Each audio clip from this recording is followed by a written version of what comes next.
নমস্কার বন্ধুরা, welcome to my channel SB explorer. তো বন্ধুরা, সকলকে জানাই শুভ সকাল। তো যারা চ্যানেলে প্রথমবার এসেছো অবশ্যই সকলে একটা করে সাবস্ক্রাইব করে দিতে ভুলো না। যেহেতু সাবস্ক্রাইব করা একদমই ফ্রি, তাই একটা করে সাবস্ক্রাইব করে দিতে কেউ কিন্তু ভুলো না। অবশ্যই সকলে একটা করে সাবস্ক্রাইব করে দিও। তো যে আপডেটটা দিয়ে শুরু করব সেটা হচ্ছে, গতকালকে তোমরা সকলেই জানো সিআইএসএফ প্রোটেক্টরসকে মোহনবাগান তারা কিন্তু 6-0 গোলে হারিয়ে দিয়েছে। তো এবার এই যে 6টা যে গোলটা হয়েছে, এই ছটা গোলের থেকেও অনেক বেশি গোল কিন্তু হওয়া উচিত ছিল।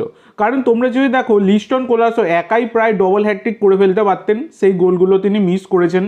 এছাড়া শুধু লিস্টন নয়, বেশ কিছু প্লেয়ারও, যেমন মনবীর সিং সেকেন্ড হাফে 1 ভার্সেস 1 পুরো গোলকিপারের সাথে হয়ে গিয়েছিলেন, সেখানে তিনি গোলকিপারের হাতে বল জমা দিয়ে আসেন।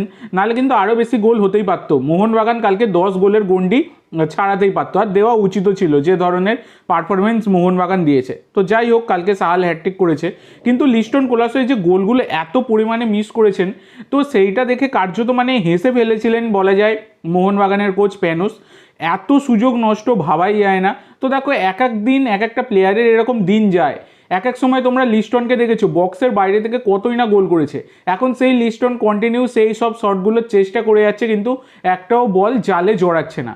একটা সময় এরকম যায়, আমাদের সাথেও যায়। দেখবে যে কাজ আমরা করতে যাই ঠিকই করছি, কিন্তু ঠিক ভুল হয়ে যাচ্ছে। এটা একটা সময় যায়। যেহেতু লিস্টনের ক্লাস নিয়ে কোনো রকম সন্দেহ নেই, তো আশা করা যায় লিস্টন খুব তাড়াতাড়ি তিনি তার স্বভাবসিদ্ধ ঢঙে ফিরবেন, এবং ফেরাটাই উচিত।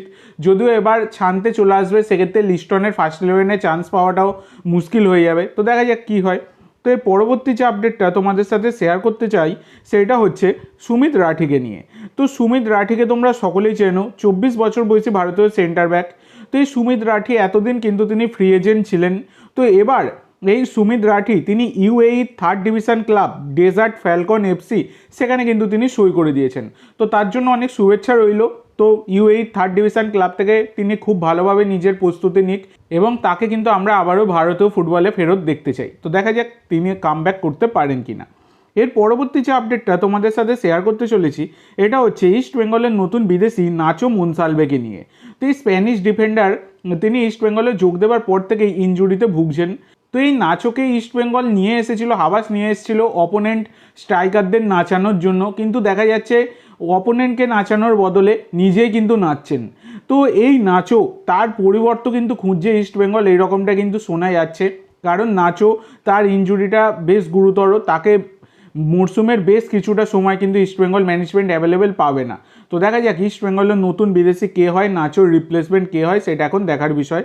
এছাড়া কালকে যেহেতু ইস্ট বেঙ্গল তারা তাদের এএফসি প্রিলিমিনারি ম্যাচে নামতে চলেছে, মানে এসিএল প্রিলিমিনারি রাউন্ডের ম্যাচে নামতে চলেছে আল আরাবির বিরুদ্ধে।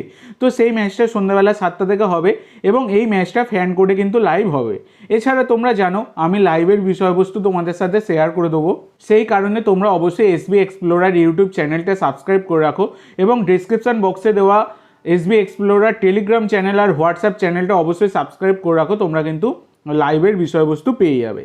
এবং আজকের লাস্ট আপডেট যেটা তোমাদের সাথে শেয়ার করতে চলেছি সেটা একজন বিদেশিকে নিয়ে, যার নাম ইমানুয়েল ইমানিসিমি। তো এই ইমানিসিমি হচ্ছেন একজন 31 বছর বয়সী রোয়ান্ডার ডিফেন্ডার, মার্কেট ভ্যালু 2.2 কোটি টাকা। তো রোয়ান্ডার জাতীয় দলের হয়ে তিনি কিন্তু বর্তমানে খেলছেন। যথেষ্ট কোয়ালিটি রয়েছে প্লেয়ারটির, কিন্তু মেন পজিশন লেফট ব্যাক, এছাড়া তিনি সেন্টার ব্যাক আর লেফট মিডফিল্ডার হিসাবেও খেলতে পারেন। তো যেটা চেন্নাইন এফসি তারা আর কি সই করিয়েছে এই রন্ডার ইন্টারন্যাশনাল প্লেয়ারকে। তো ইনি কিন্তু মেনলি সেন্টার ব্যাক হিসাবেই চেন্নাই খেলবেন, এই রকমটা হিসাবেই তাকে কিন্তু সই করানো হয়েছে। তো দেখা যাক চেন্নাইন এফসির জার্সি গায়ে এই ইমানুয়েল কেমন পারফরমেন্স দেয়। তো আজকের জন্য এইটুকু বন্ধুরা, ভিডিওটি ভালো লাগলে অবশ্যই লাইক করো, শেয়ার করো। আমার চ্যানেলে প্রথমবার এসে থাকলে চ্যানেলটি সাবস্ক্রাইব করো, আর কমেন্ট করে জানাও ভিডিওটি কেমন লাগলো। ধন্যবাদ।